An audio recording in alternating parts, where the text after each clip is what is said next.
సమ్మర్లో దొరికే మామిడి పళ్ళతో వేసవిలో ఒంటికి చలువ చేసే సగ్గుబియ్యంతో చల్లచల్లగా ఎంతో టేస్టీగా మ్యాంగో ఫ్రూట్ కస్టర్డ్ సాగోని ఎలా చేయాలో చూద్దాం.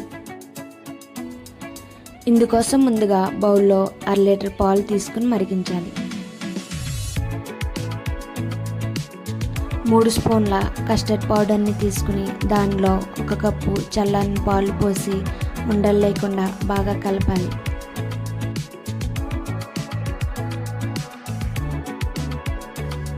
నేను ఇక్కడ కస్టర్డ్ పౌడర్, వెనిలా ఫ్లేవర్ తీసుకున్నా. ఈ మిశ్రమాన్ని మరుగుతున్న పాలలో పోసి 4 నిమిషములు మంట మీడియం ఫ్లేమ్లో పెట్టి గరిటెతో తిప్పుతూ మరిగించాలి.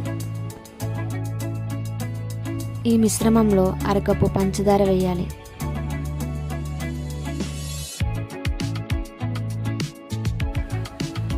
నాలుగు నిమిషముల తర్వాత ఈ మిశ్రమం ఈ విధంగా చిక్కగా ఏర్పడుతుంది. 1/2 కప్పు సగ్గుబియ్యం తీసుకుని ఉడికించాలి. సగ్గుబియ్యం ఉడికిన తర్వాత చల్లని నీళ్ళు పోసి వడకట్టాలి. మ్యాంగోని ముక్కలుగా కట్ చేసుకుని గ్రైండ్ చేసుకోవాలి.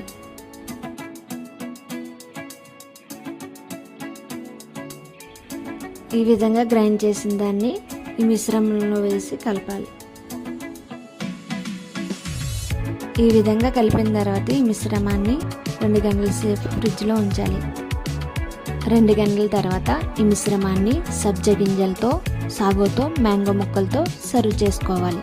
అంతే, ఎంతో టేస్టీగా చల్లచల్లగా ఇంట్లోనే mango fruit custard sago ready.